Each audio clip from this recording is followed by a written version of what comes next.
Welcome investors. Fears about stagflation are mounting in the U.S., which is every central banker's worst fear. Why are they worried about stagflation? And what was the last time we experienced stagflation in the U.S.? What was that like for people like me and people like you? So the 1970s was the last time we experienced stagflation. And what is stagflation? Stagflation is higher inflation, which we can see here in the 1970s. Inflation was consistently ticking up, followed by, at the same time, low economic activity, low GDP, low economic output. In the 1970s, GDP, you can see, was flat and quite negative. And negative specifically in that 1974-1975 recession, but negative throughout the 1970s. So you have, at the same time, high inflation, low economic activity.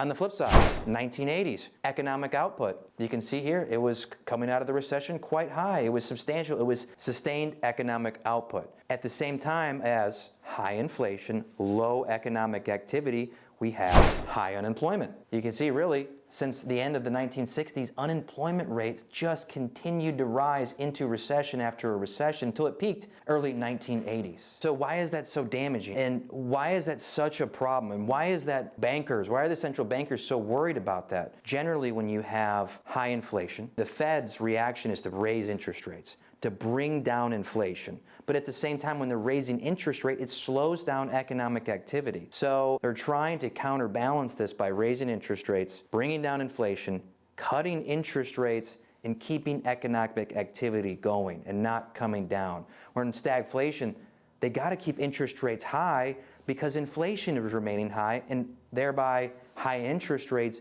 bring down economic output. So that means people can't go to the grocery stores. People can't buy your dishwashers, your new cars. Their dollars aren't going as far because inflation is going up. The cost of the products, of your vegetables, of your meats are continuing to go up while people are losing their jobs, while economic activity is going down. So that means money's not getting into the economy. So Fed can't cut interest rates to keep the economy going. That's just the worst case scenario. Whereas generally, most high levels of inflation, we can raise interest rates like we did in the 1990s, like we did in 2000, late 1990s into the 2000s, like we did in 05 and 06. And when we generally raise interest rates, it does cause the economy to go into a recession, but the economy recovers as soon as the Fed cuts interest rates 6, 12, maybe 18 months later, and then we continue on as normal. Whereas the stagflation can last a whole decade, and it really is destructive to people, the economy, and there's not a good outcome that comes out of stagflation. So the Fed has the tools to cut interest rates to bring the economy out of recession, and they can't use that tool if inflation is remaining high. So why could this happen? Well, for one, we just got a report about GDP, and it was half of what the expectations were. So showing signs of a weakening economy. At the same time, we got another report of high inflation. So that's really that worst case, high inflation, low economic activity. And why could this time be stagflation and not just raising rates and bringing the economy down to recession, the Fed cuts rates, and then the economy comes out of the recession? It's right now because the government, fiscal policy, the government is still spending. They have a lot of money to spend. There's something known as the Treasury General Account. And think of this as the Treasury, the government, the federal government has a bank account, and they can inject money into the economy. And they do. And what happens when they inject money in the system? Well, that raises prices. Let's take a look at how much money the Fed, the Treasury General Account, has. And you can see really since 2009, the Treasury General Account has been going up slowly. And it shot up in the 2020s. And then they spent all the money. It brought us out of a recession. And now we're in 2022. This was a little bit different. So it doesn't always equate to a really booming economy. 2022, they were raising interest rates. The Treasury was spending money. And possibly that's why we didn't go into recession in 22. Now where are we at today? The Treasury General Account is ticking back up. They have a lot of money that they can spend and inject into the economy. We also have an election.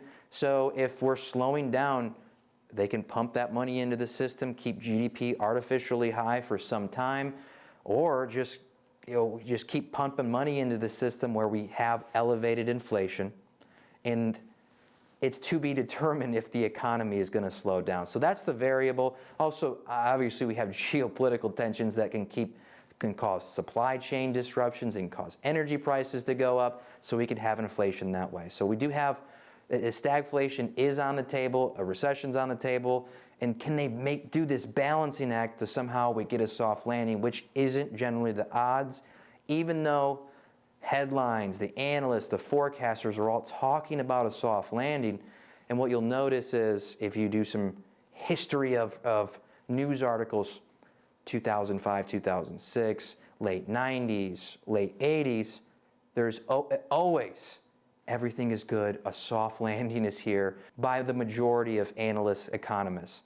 Consensus is what it's called, and consensus is more often wrong than right, and we have to realize that. A last side note that I'll leave you with here is a headline number that the talking heads, the news articles, the CNBC money talk about, and this is the low unemployment rate, that we can't possibly have a recession when we have unemployment rate and strong jobs numbers. I want to take you through a history of the unemployment rate prior to economic downturns. I'll let you be the judge. Okay, so this is the unemployment rate history, and it starts back in the 40s. So you'll notice unemployment rate goes down, and it starts to tick up, we get a recession. Unemployment's low, ticks up, recession. Low, ticks up, recession. All through the 60s and the early 70s, very low. As soon as it started to tick up, we got a recession. Both times in the 70s, here in the 80s, late 80s into the 90s, unemployment goes low. And as soon as it turns, and here, 2008, 2009, we get that recession. Here we are today. We're low, but are we starting to tick up? This question is going to be answered for us quite soon. Does unemployment rate start to tick up? And once it starts to turn up, that's when we get the economic downturn. Or just does it remain flat and keep going down for a long period of time? Time is going to tell. Next week, important numbers coming through: non-farm payroll, ADP employment report, which is the private sector's jobs numbers, and unemployment report. That's going to tell us a lot, but we need probably a couple more months to find the trend in which way this is going to turn. So stick with us. We'll talk about what data we get next week. Expertise you deserve, experience you can count on.